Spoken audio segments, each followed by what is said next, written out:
This is chapter 12, part 4, Pro-Social Communication. This is the very last section of the textbook, and as a kind of a review, the authors of the text went back through to just hit some highlights. After the last couple of chapters have covered some of the low points of communication and the dark side of things, they wanted to address some of the more positive things to end this chapter. Pro-social communication is communication that benefits another individual, a group, a society, or the entire species in some way. And of course, that definition will vary from culture to culture because cultural benefits or societal benefits will vary depending on perspective. But it's communication with the intent to uplift others or to make them better. On a nonverbal level, it may be as simple as a smile or positive eye contact. On the verbal level, it may be compliments or offering advice that is asked for.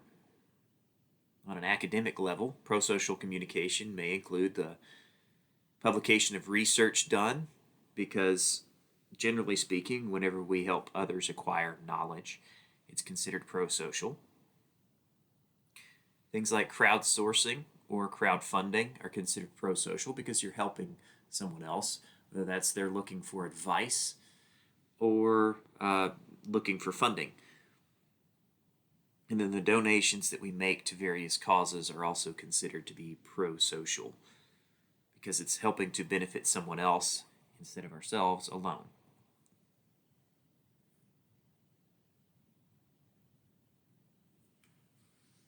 There are things that influence our pro-social communication. So some of those factors include things like similarity. Whenever it comes to similarity, we are more apt to engage in pro-social communication with those who are similar to us rather than those who are different from us. So those similarities and differences may come from demographic characteristics, or they may come from values. We're also more likely to engage in more pro-social communication because of relationship bonds. We're more likely to do that with friends or with people in our family, people that we love, than with a complete stranger. There's also the idea of reciprocity. We give because we have received in the past or we expect to receive in the future. There's reinforcement as a factor. If we've been rewarded in the past for pro-social communication, we are more likely to do so in the future. So, thus that last concept there, expectation of reward. We engage in pro-social communication because we expect that society will award us or reward us for such behavior. Of course, our personalities also play a role in how outgoing we are, so how likely we are to engage in pro-social communication.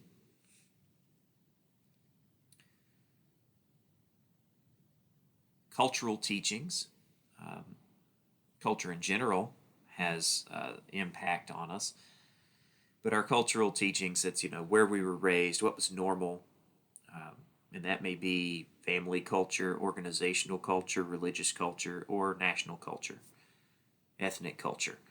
So there's so many different factors that might play into the teachings about being positive with our communication that we've been associated with for our lives. Gender roles within a society often will also impact pro-social communication.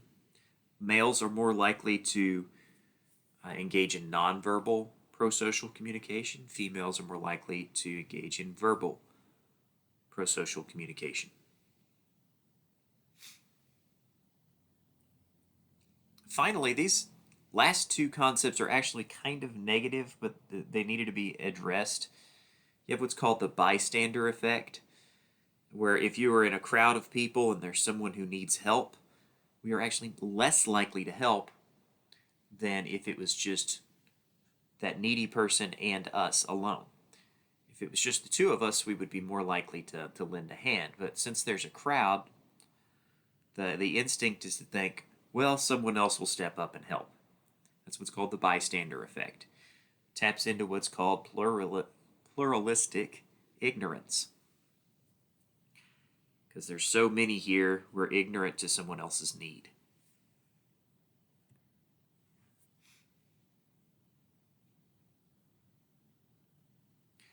So then we have some examples of prosocial communication. And these are just highlights that we have talked about throughout the chapters of this textbook. But we want to communicate with cultural sensitivity, showing that we know at least a little bit about someone else's culture and we understand it and we want to be adaptive to it. That's prosocial. Listening empathetically. Of course, that's going to build someone else up whenever we acknowledge their feelings and do our best to understand them. Responding appropriately to emotional expressions is prosocial. If someone comes to you crying, it's not appropriate to turn around and laugh in their face. That would not be prosocial. That would be rude.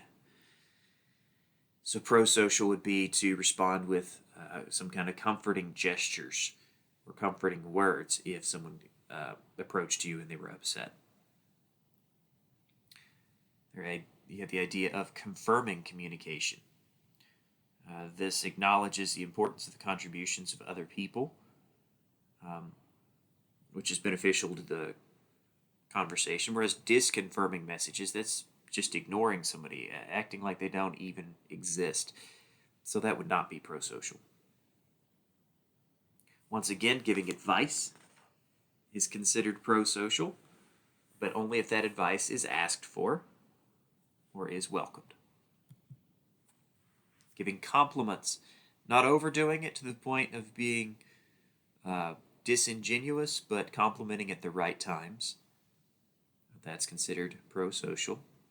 As is any kind of mentoring or sharing or teaching of others, because you're sharing information, you're building them up. Communicating politely, helping someone save face, maintaining those social protocols of politeness, that's considered prosocial.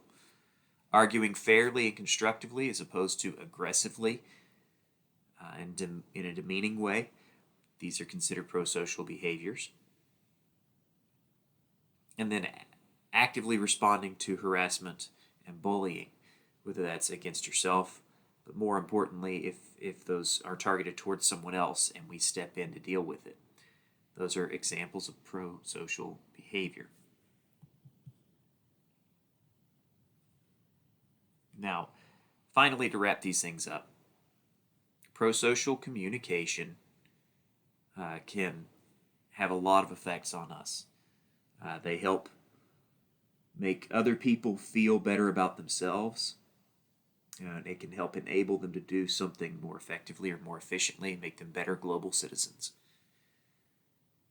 Prosocial communication can make us feel good about ourselves because we've done something good for someone else. So that's a positive. And of course, whenever we benefit others, we benefit ourselves, we benefit society as a whole. So prosocial communication is something that we really do want to engage in whenever we can. We don't want to be antisocial. We want to be pro-social. We want to build each other up. That's what interpersonal communication is all about. It's about building relationships, maintaining relationships, and building better things than what we have now. So take these concepts you've learned within the course and really apply them to your life.